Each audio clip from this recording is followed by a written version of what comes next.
Voilà, bonjour toutes et à tous, vous êtes bien sur MC.News TV. Merci, vous êtes nombreuses à vous être abonnés sur votre chaîne d'information, d'actualité et de manifestations. Voilà, je suis aujourd'hui à Namur, derrière la gare au boulevard du Nord, pour couvrir une manifestation qui revendique des droits de détenus à Namur. Pour couvrir cette manifestation qui m'a été conviée par Madame Dauphine, pour voir comment est-ce que les détenus sont entretenus avec leur famille ici à Namur. Donc je suis ici derrière moi, le bâtiment, le prison de Namur, pour interroger quelques gens qui sont concernés par ce sujet de détenus à Namur. Merci beaucoup de partager cette vidéo de là où vous êtes. Merci de liker, merci de me dire en commentaire si oui ou non MC.News TV doit continuer à couvrir des manifestations comme ça. Le 8 mars, MC.News TV, je serai à la place d'Armes avec Madame Béatrice Bachizi pour parler de la lutte des droits des femmes au monde. Merci. Bonjour madame. Bonjour. Comment vous allez? Plutôt bien, on va dire comme ça. Plutôt bien, c'est-à-dire? Bah, c'est difficile, je pense que si on est là aujourd'hui, c'est parce qu'on en a marre, parce qu'on est en colère. Et on est là pour s'exprimer, pour faire entendre ceux qui ne peuvent pas se faire entendre. Pour dénoncer les conditions actuelles des visites au sein de la prison. Aussi, voilà, la situation au niveau de la contamination.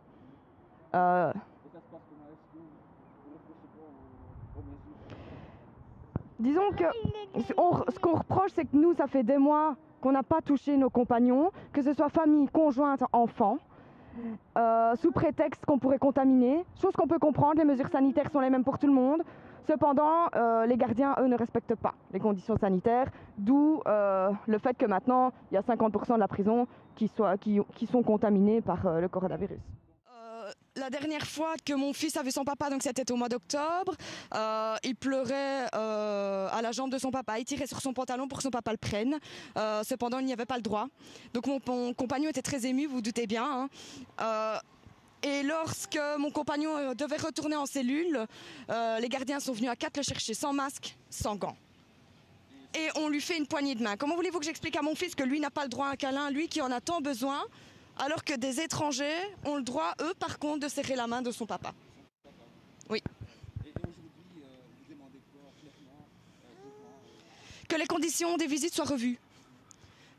On en a besoin. Le contact physique n'est pas non essentiel. Qu'elle soit pour nos enfants, pour nos conjoints, c'est primordial.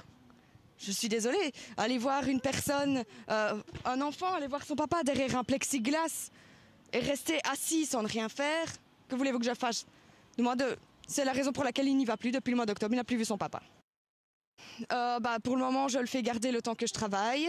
Et on maintient les vidéoconférences, mais bon, qui n'ont plus lieu depuis le 17, depuis qu'ils sont confinés. Et alors, je lui passe le téléphone quand il sait appeler.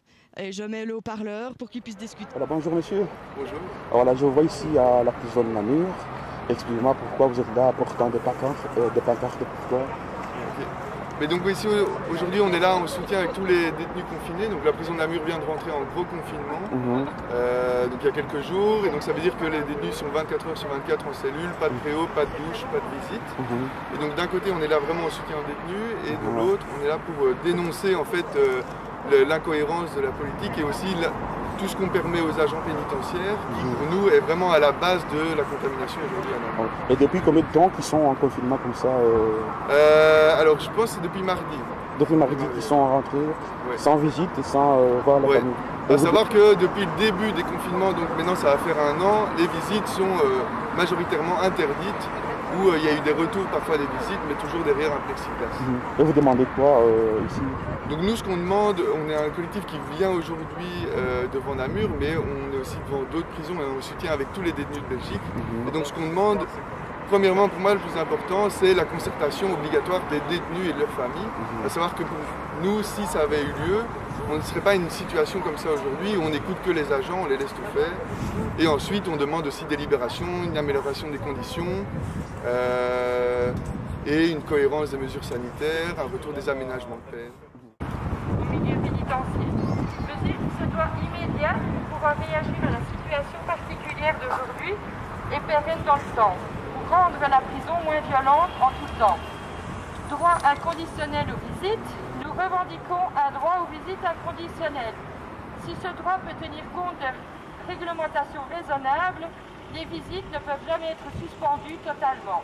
Le besoin de contact est essentiel, n'est pas secondaire. Le traitement humain des détenus et de leurs proches. Nous revendiquons à être considérés comme les autres membres de la société. Nous ne valons pas moins, nous exigeons un minimum de qualité de vie, que cela soit au niveau financier, sanitaire ou social. Nous revendiquons une cohérence dans les mesures sanitaires entre ce qui est demandé à l'intérieur des prisons et ce qui se passe à l'extérieur, entre ce qui est exigé des détenus et ce qui est exigé des agents pénitentiaires et finalement entre ce qui est interdit aux détenus et ce qui ne l'est pas, rendu possible pour améliorer leurs conditions sanitaires. Maintien des aménagements de peine, nous revendiquons le retour des aménagements de peine, des permissions de sortie et des congés pénitentiaires. Nous ne voulons pas payer plus chèrement encore le prix de notre incarcération. 6. Libération. Nous revendiquons la libération d'un maximum de détenus. Nous revendiquons le respect du droit de chacun de protéger sa santé en retrouvant un environnement sain. Ces revendications sont nécessaires aujourd'hui et immédiatement. Nous continuerons à nous organiser.